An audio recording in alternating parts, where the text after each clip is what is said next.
Vamos conversar com o especialista CNN em economia, o Alexandre Schwartzman. Oi, Alexandre, boa noite. Bem-vindo de volta ao Expresso CNN. Mona Lisa falando, me ouve bem? Sim, bem. Boa noite, Mona Lisa. Boa noite, Naka. Muito obrigada por atender ao nosso convite e estar aqui mais uma vez. Ô, Alexandre, para você é ou não é uma medida inócua esse valor fixo aí, então, em cima do diesel? Ele é o contrário de uma medida inócua, é o proverbial tiro que saiu pela culatra, né? E não era difícil de imaginar, quer dizer, você inventa uma regra que vai trazer uma perda de arrecadação para os estados. Naturalmente, os estados não vão ficar ali parados esperando perder a arrecadação. Eles já colocaram um valor que seria equivalente até uma alíquota mais alta de imposto, exatamente porque eles estão vendo que, dependendo da flutuação, eles podem perder receita. Então, eles vão colocar alguma coisa a mais ali. Então, e o impacto imediato é no sentido de elevar o preço do diesel. Obviamente, diretamente sobre o IPCA, o diesel tem um peso pequeno, pouca gente consome. Ele tem um peso ali via transporte, ele tem um peso grande para o caminhoneiro, né? Mas, sim, no IPCA o impacto direto vai ser muito pequeno. Então, fez-se uma marola enorme, né, para conseguir um resultado que, na verdade, vai no sentido oposto àquele desejado. Deveria ser uma lição, mas eu acho que como de hábito, ninguém vai entender o resultado dessa história. Ô, Naka, chega no papo também, Naka. Obrigado, Mona. Alexandre, eu queria te ouvir sobre a política de preços da Petrobras, porque no meio dessa discussão toda, alguns secretários estaduais, como, por exemplo, o ex-ministro da Fazenda, Henrique Meirelles, atual secretário de Fazenda do Estado de São Paulo, sugeriu hoje, mais cedo, que a política de preços da Petrobras deveria ser alterada com um lucro menor da estatal. O que vai acontecer se a discussão política for por esse caminho? É curioso o Henrique falar uma coisa dessas, dado que a política de preços da Petrobras foi definida quando ele era ministro da Fazenda do governo Temer.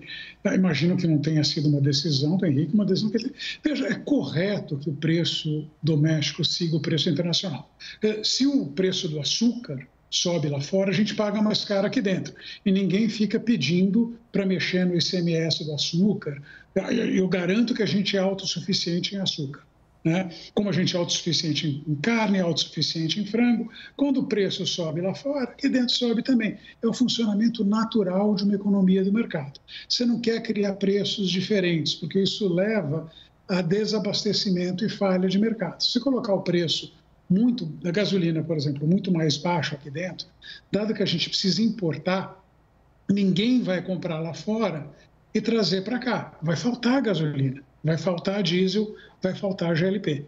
Então, a ideia de que você pode praticar preços muito distintos daqueles praticados no mercado internacional é uma coisa de uma ineficiência atroz. Não é um problema só do lucro da Petrobras, é como mercados funcionam. Né? O mercado pode ter uma série de problemas para botar preço em ação, em dólar, tem lá uma série de discussões. Agora, para botar preço naquilo que a gente consome dia a dia, ainda não inventaram nada melhor. Ô Alexandre, como é que o elemento guerra na Ucrânia, as consequências, né, para uma pressão de preços em vários segmentos, por exemplo, o trigo também, né?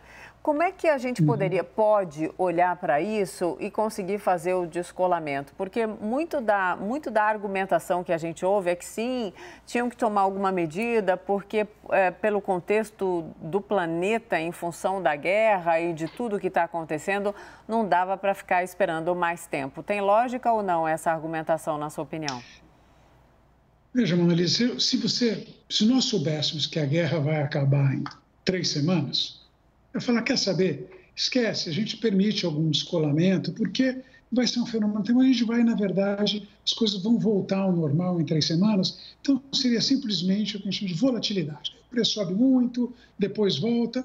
Tudo bem, talvez valha a pena não fazer nenhum grande movimento a esse respeito. Agora, honestamente, algum de nós sabe se a guerra vai acabar amanhã, daqui a 3 semanas, daqui a 3 meses ou daqui a 3 anos? Quem falar que sabe, ou não faz a menor ideia do que está falando, ou está simplesmente mentindo. Então, não dá para ignorar o sinal que vem do sistema de preços. Isso que eu estou falando, a beleza do mercado, quando falta alguma coisa, ele manda um sinal para todo mundo, ele aumenta o preço. O que o aumento de preço quer dizer? Quer dizer, consuma menos disso que ficou mais escasso. Né? E é isso que a gente vai ter que fazer. É chato, o pão mais caro, a massa mais cara. Pô, né, eu adoro uma massa, né? Adoro um pãozinho. Vai ficar mais caro, eu vou ter que comer menos disso. A gente pode tentar, de alguma forma, mitigar isso, né? Não mexendo nos preços propriamente ditos, mas a gente pode pensar em alguns campos. Vamos dar um reforço agora chama Auxílio Brasil, vamos dar um reforço no Auxílio Brasil durante algum tempo para poder permitir que famílias de baixa renda, não para todo mundo, óbvio, possam consumir, não sofram tanto na questão do gás, não sofram tanto na questão do trigo. Agora, não mexam no sistema de preços, porque senão o que vai acontecer é o seguinte: está faltando trigo no mercado internacional, mas tem um país chamado Brasil que continua comprando a mesma quantidade ou mais. Tem uma coisa muito errada nisso. Né? Então, vamos permitir que o sistema de preços funcione. A questão distributiva, a gente trata com instrumentos que são próprios da questão distributiva. Né? Não ficar inventando, porque toda vez que inventaram, deu problema. Naka? Alexandre, sobre a política de preços da Petrobras ainda, eu tenho ouvido aqui e acolá, ainda muito discretamente, algumas pessoas mencionando o mercado argentino como se fosse uma possibilidade de um exemplo para essa discussão. Por lá, a estatal YPF mantém os preços de maneira diferente da Petrobras, atualiza com muito menos frequência e há um descasamento, tanto que na fronteira brasileiros têm atravessado para a Argentina para abastecer.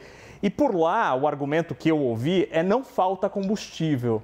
É possível ter uma política diferente da Petrobras e não faltar combustível? É para você ver exatamente como é que está a questão, quem é que está pagando essa brincadeira. Veja, o Brasil precisa importar.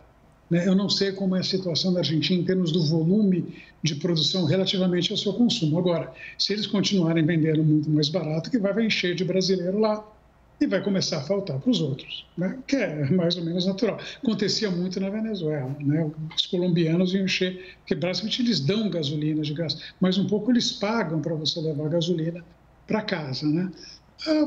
Dá para fazer. Agora, eu não citaria a Argentina como um exemplo de boa política econômica. Né? É um país... Veja, eles têm congelamento de preço lá. Por que eles não praticariam um preço totalmente distorcido com relação ao mercado internacional? Se tem algum erro passível de ser cometido em termos de política econômica, olha para a Argentina, que eles possivelmente já fizeram. Aí é só olhar o que eles fizeram e quais foram as consequências. Aí a gente aprende, ou não. A dificuldade de aprendizado é extraordinária. Mas, assim, realmente chamar a Argentina como um exemplo, né, de como a gente deve lidar com esse tipo de coisa é temerário, para dizer o mínimo. Né? Estamos com motivações eleitoreiras, Alexandre? Todas, do governo e da oposição. Né? Então, a gente ouve todo tipo de barbaridade. Né? O ex-presidente Lula, tempos atrás, estava dizendo: não, vamos fazer um preço em reais mais barato. Bom, você tem que importar, mas ninguém vai importar. E o que você vai fazer? Não, a gente vai construir novas refinarias. Não vai esquecer o quanto precisa para construir. Não estou falando quanto de grana, já falo disso num instante. Mas quanto de tempo precisa, mas assim, por que não fizeram refinarias? Né? Quer dizer, por que o setor privado não faz refinaria? A resposta é sempre que o negócio é péssimo. É um negócio de altíssimo investimento e baixa margem. Quem faz isso? Quem está disposto a perder dinheiro.